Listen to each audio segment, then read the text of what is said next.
Hello ladies and gentlemen, welcome to my channel. If it is your first time on this channel, my name is George Kingori. I'm that guy, online guy who speaks of matters finance, how you can be able to grow, how you can be able to save, how you can be able to save, and how you can be able to repeat and become even a greater you financially. Today I'm going to speak about how we are going to save, and specifically how we're going to save on our grocery shopping. Yes, our grocery shopping. Are you the kind of person who goes grocery shopping and finds that you are using much more than you need? You find yourself, you go with the intention of spending a certain amount of money, but you end up spending much more. This is the video that you should be seeing. So welcome. Remember, please, to subscribe to the channel. Like, comment, leave a message or a question or a query, and get me to know what you desire for me to cover in the upcoming videos, and also to be able to get more on this. Remember to subscribe. So straight to what we are talking about today. So how can you be able to save on your groceries? So one of the easiest things that you need to do is buy items that are below eye level. Yes, you go to a shopping aisle, you find that for example, flour, you find that there are those items where you can be able to see at your eye level, and there are those items that are usually below your eye level. One thing that I've realized that supermarkets and many grocery stores do is they put the things that are most cost effective, or the things that are priced at a very low cost or prices, are usually below your eye level. That is the knees and going under. That is where you find the cheapest things of the same range. So if these are all types of wheat flour, you find that the cheapest is usually below your eye level. So next time you go shopping, remember to look under the eye level, which most people do not check. The other need you need to check is when you are buying things, remember to look at the units of measure and the price per unit of measure. Sometimes you find that they do not provide this. Find a way of calculating and finding out for the kind of items that you are buying, what is the cost per unit of measure, maybe pounds or kilogram. This will be able to give you a fairly decent way of knowing which items are overpriced and which ones are well priced. The other thing that you need to do is avoid pre-cut and pre-mixed. So if you are going to buy vegetables, do not buy the ones that are pre-cut and pre-mixed and pre-spiced. Buy the items that are fresh or frozen but are not pre-mixed or pre-spiced, because usually they come with a markup in price and a significant markup, sometimes even double the actual price of the vegetables if you are to buy them separately and mix them on your own as you cook. The other thing that you need to do is go seasonal and go regional. Ensure that you buy items that are available in your specific regions. Remember, the longer the distances the items travel, the more expensive they become. For example, you might find a kilogram of, say, avocado happens to be $1 in the home country where the avocado is grown. But once they come here, they grow up to $14 per same kilogram. Why? Because of the shipping costs that are attached. Rather, you could be able to buy vegetables that are available in your specific region and are seasonal at the specific time, and you can be able to get really good prices on such items. So where possible, avoid going beyond the season and going beyond your specific region or country. The other thing that you need to do is go with a shopping list. The biggest problem is people go to supermarkets and start thinking. Don't go there thinking, what am I buying? Think about what you're going to buy and what you're going to cook for the week or for the month or for the several days that you're going to do shopping for. Think beforehand. Do not start thinking while you are there, because you will be tempted to start buying things that you do not actually need. You might be tempted to have such imaginations as you are in the shopping, in the shop with your shopping cart, and realize that you buy much more than you need. So plan beforehand and write the ingredients and the items that you need to buy before you enter that supermarket. The other thing that you need to do is to avoid ideal shapes and sizes. All that thing about beauty and how they look and what size they must be usually ties down to the cost. Actually, the biggest cost of food, or the biggest wastage in food, is when people choose specific shapes and sizes and colors. It would surprise you that bananas, for example, once they develop a blemish, are thrown away in most supermarkets, while they are perfectly edible and actually sweeter than the ones that do not have blemish. So ensure that you take the items also that do not appear ideal, because normally when they appear less ideal, they are usually priced to go and are priced fairly, much fairly. The other thing that you need to do is for the people who are buying meat. Remember, stop buying filleted meat. Don't buy filet fish. Do not buy filet chicken.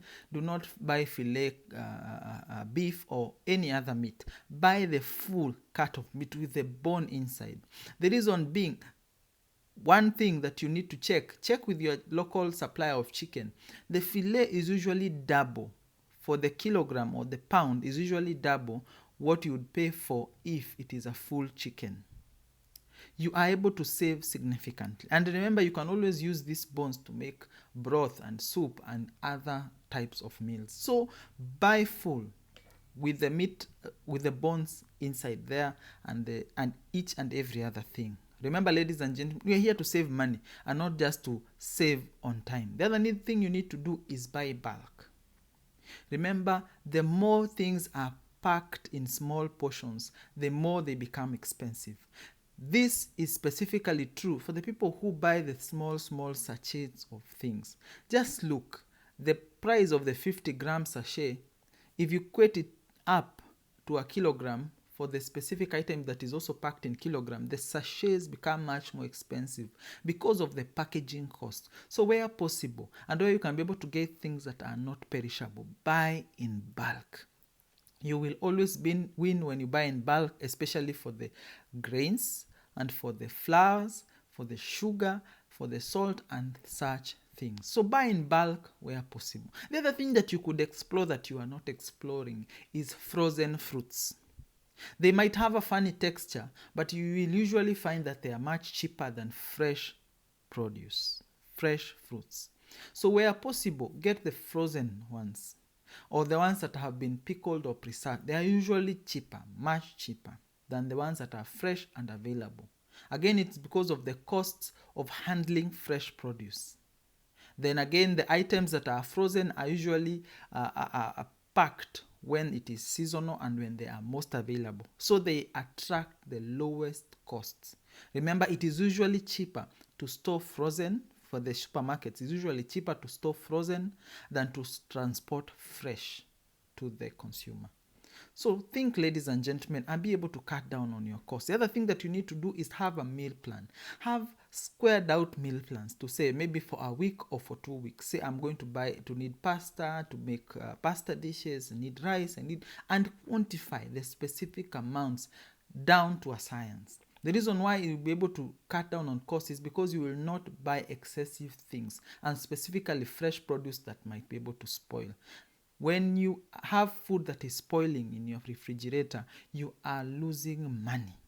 So have meal plans and know what exactly you need and when you need. The other thing that you need to do is avoid daily purchases. This has specifically worked for us because every time you do daily purchases, you end up buying an extra item that you do not actually need, that might be pricier.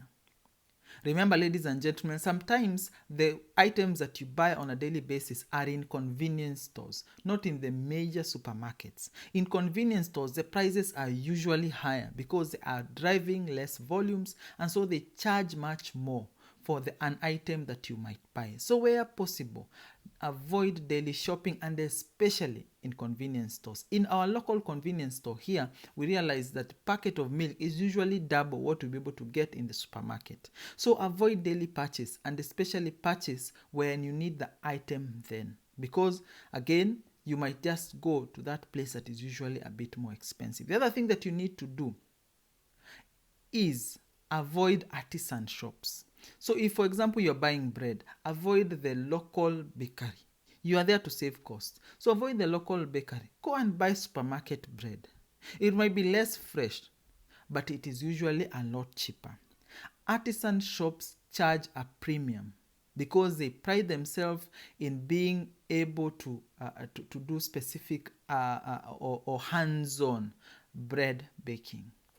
So usually handmade, handcrafted, but also comes with a premium. So if you're able to avoid those artisan shops, please avoid. Remember, supermarkets make their money by selling cheap on the food items and then pricing high on the clothes and electronics. So you need the food in the supermarket, buy there, and you'll be able to save a significant amount of money. If you're the kind of person who finds yourself overspending, maybe you could consider online shopping.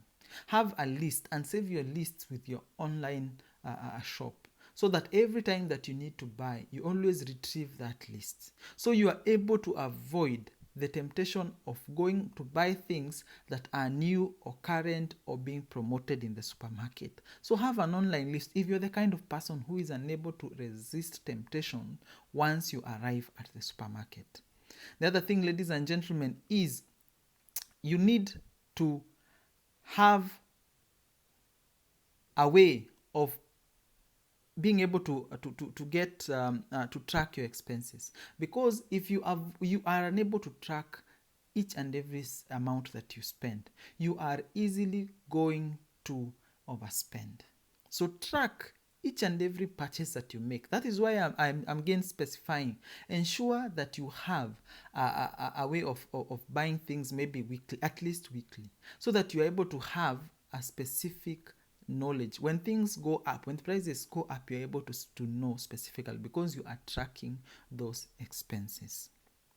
So ladies and gentlemen, I hope these tips have been helpful to you. If you find this article specifically helping you cut down on your costs, remember to leave a like, leave a comment, and subscribe to the channel, and help me know if you desire for me to have these articles and such articles that will help you cut down on your costs, especially as you run towards your financial independence. So thank you and enjoy the day.